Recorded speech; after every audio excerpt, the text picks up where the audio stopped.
તો hello guys, હું સવારે ઘરેથી નીકળી ગયો છું જે અમારી કોલેજમાંથી બસો મૂકી હતી 10. તો ગણપત યુનિવર્સિટી જે મહેસાણા જોડે ખેરવા મુકામે આવેલી છે ત્યાં જવાનું હતું.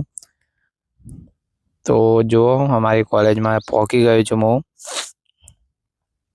આ બધી બસો ઊભી 10 હતી બસો, તમે જોઈ શકો છો. અમને એક બસ મળી ગઈ છે. તો નાસ્તામાં સેવ હતી, હું અને મારા ફ્રેન્ડો ખાતા હતા. જો મહેસાણા જે ખેરવા મુકામે છે ત્યાં ગણપત યુનિવર્સિટીમાં પહોંચી ગયા છીએ અમે. હવે અંદર જઈએ છીએ બધા. અનેક યુનિવર્સિટી અને કોલેજોના બાળકો આવેલા હતા નવું જાણવા માટે.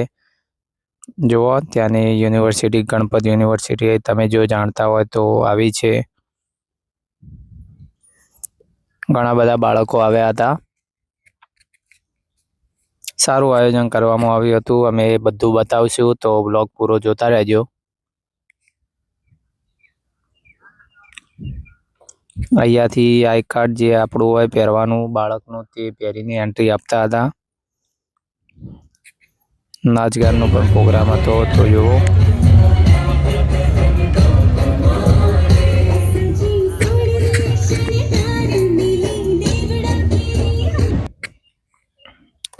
તો અમે અંદર એન્ટ્રી લીધી છે. તો આધુનિક જમાનાના જે પણ ચીજ વસ્તુઓ આપણી જીવનની ઉપયોગી છે તેને કઈ રીતે યુઝ કરી અને શું કામ યુઝ કરવામાં આવે છે તે બધી જાણકારી આમાં વ્લોગમાં છે. તો વ્લોગ પૂરો જોતા રહો અને કેવો લાગે છે વ્લોગ તે કમેન્ટમાં જરૂરથી બતાવજો. તો જુઓ જે કેમિકલ અને આપણા અત્યારના આધુનિક જમાનામાં યુઝ થતા કાર્બોનેટ અને જે પણ લિક્વિડ જેવા પદાર્થો કઈ રીતના બને છે અને શું શું કામ આવે છે તે પણ દર્શાવ્યું છે. સોલાર પ્લાન્ટ અત્યારે અદ્ભુત ચાલી રહ્યો છે, તો એને પણ કઈ રીતના યુઝ કરવો અને ક્યાં ક્યાં યુઝ કરવો તેના ઉપયોગો પણ લખાયેલા છે. અનેક પ્રકારની માર્ગદર્શન પૂરું પાડતા અનેક જાતના પદાર્થો અને જે પ્રયોગો લઈને આવેલા હતા વિદ્યાર્થીઓ. જુઓ સોલાર પ્લાન્ટથી શું શું થાય છે પ્રોજેક્ટમાં. સોલાર પ્લાન્ટથી આખું ગામને વીજળી પહોંચાડે છે. જુઓ એવો પણ પ્રયોગ બનાવીને આવેલા હતા. ત્યાંથી આગળ ગયા તો અનેક બાળકો પૂછપરછ કરીને ચેક કરી રહ્યા છે. અમે બહાર નીકળ્યા એવા બીજા ડિપાર્ટમેન્ટમાં ગયા. હવે તો જોઈએ ત્યાં શું છે.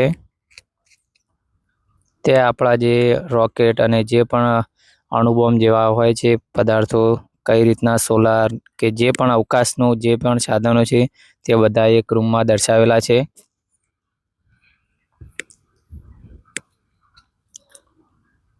અનેક નાનાથી મોટા સુધીના બધા પ્રયોગો લઈને આવેલા હતા ત્યાંથી આગળ ગયા તો આપણા ખેતીકામ માટેના અને જે આપણા જીવન જરૂરિયાતના સાધનો છે તે દર્શાવવામાં આવ્યા છે. જો હસ્તકલા, હાથ એટલે કે જે હાથથી ઘડી અને બનાવવામાં આવેલી હોય ભરત ગૂંથણ કે કોઈ પણ રાજસ્થાની કે કાઠિયાવાડી ડ્રેસ કે માટીના વાસણો કે ઘોડાઓ, કંઈ પણ પ્રાણીઓનો આકાર. તો જુઓ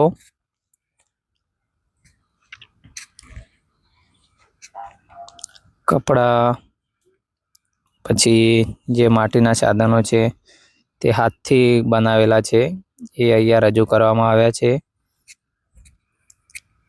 જેણે પણ આવા સાધનો અને વાહનો જોયેલા હોય તે કમેન્ટ કરવાનું ના ભૂલતા, જરૂરથી કરજો. અને જે પણ ગણપત યુનિવર્સિટીમાં આ બધું જોવા ગયેલા હોય, જે પણ કોલેજમાંથી કે યુનિવર્સિટીમાંથી, તો કમેન્ટ કરજો, જરૂરથી જણાવજો. ત્યાંથી આગળ ગયા તો આપણા પીણાના જે ઉપયોગી હોય છે જીવનમાં પીતા હોઈએ છીએ લિક્વિડ, એ પણ દર્શાવે છે. આ છે પકોડીનું પેકેટ છે, ત્યાંથી પણ અમે ટેસ્ટ કર્યો હતો.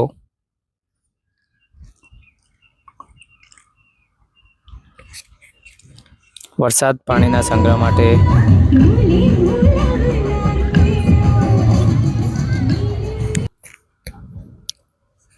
ત્યાંથી બીજા ડિપાર્ટમેન્ટમાં ગયા તો ગાડી હતી પહેલાં. તો ગાડી જોઈ અમે, સારી હતી. બધા ફોટો પડાવતા હતા ત્યાં. એનાથી આગળ ગયા તો જુઓ નિરમા. એક માણસ આંખ પર પહેરીને ક્રિકેટ રમતો હતો, જાણે કે તે અંદર રમતો હોય એવું લાગતું હતું. ત્યાંથી આગળ ગયા તો એક રમત હતી, સાપ સીડી જેવી જ હતી, સ્ટાર્ટ અને ફિનિશ એ પણ જોઈ. ત્યાંથી આગળ નીકળ્યા તો જે સુનિતા વિલિયમ અને જે પણ અવકાશ યાત્રીઓ પહેરે છે તે હતું. ત્યાંથી આગળ જે પાણીમાં ફસાયેલા માણસોને બચાવવા માટે બોટ હતી. ત્યાંથી આગળ જે ઝાડ કાપવામાં આવે છે તેનો અટકાવ કરવો અને કયા ઝાડ કાપવા તેનો ઉપયોગ કરવો તે પણ અહીંયા દર્શાવેલ છે. ત્યાંથી આગળ જઈએ તો જો સારો એવો માહોલ છે.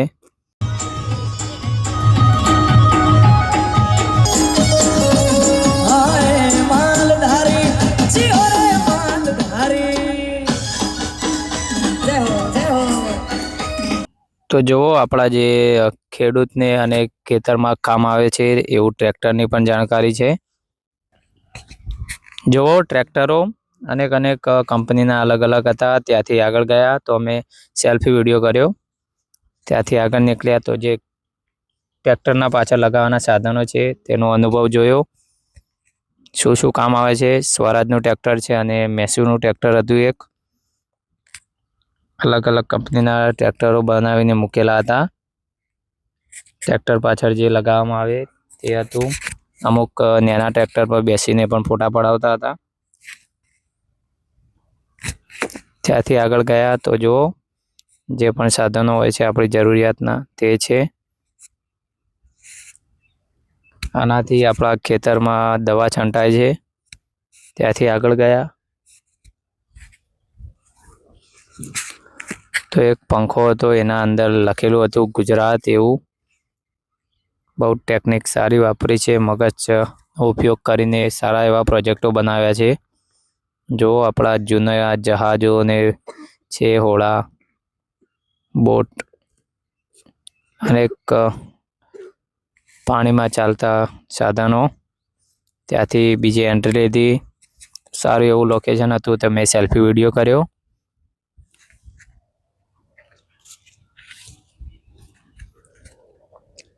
તો ચલો આગળ જતા જોઈએ કે શું જોવા જેવું છે.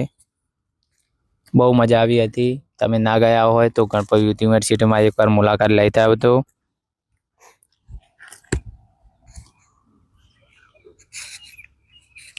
તો આગળ જતા જોઈએ કે જૂના જે કિલ્લાઓ હતા તેમાં કયા દિવાલોના ઉપયોગ થતા એ પણ દર્શાવેલું છે.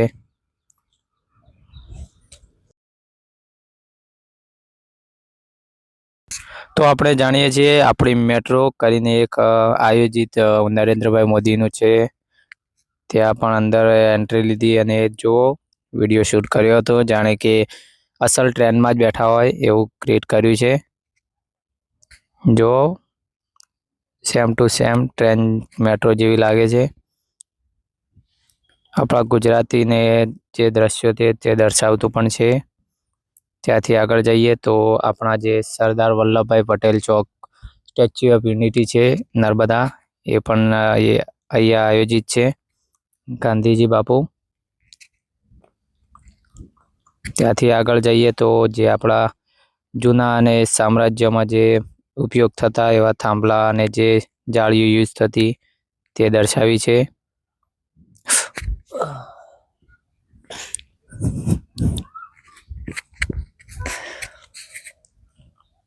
પ્રાણીઓ અને જે સાયકલિંગ ને બધું અહીંયા મૂકેલું છે. ત્યાંથી આગળ જઈએ તો અહીંયા જહાજની અંદર જે સતત આર્મીના જેમ સાવચેતી અને ધ્યાન રાખતા હોય એવા નેવીનું પણ અહીંયા પ્રદર્શન કરવામાં આવ્યું છે.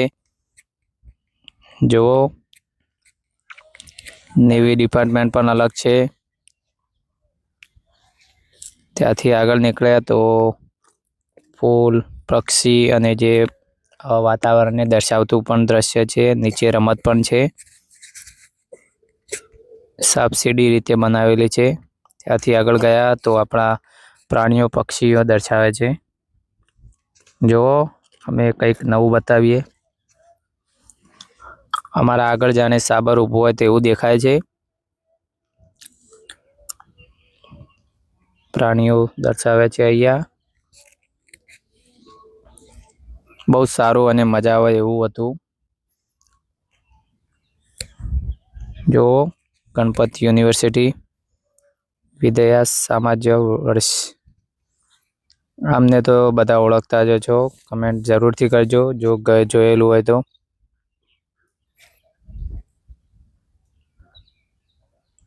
ગવર્મેન્ટ ઓફ ગુજરાત બહુ સારા પ્રોજેક્ટો પણ બનાવીને આવેલા હતા વિદ્યાર્થીઓ. અવનવી જાણકારી પૂરી પાડે એવા સાબરમતી રિવરફ્રન્ટ, જેને પણ જોયું હોય તો કમેન્ટ જરૂરથી કરજો.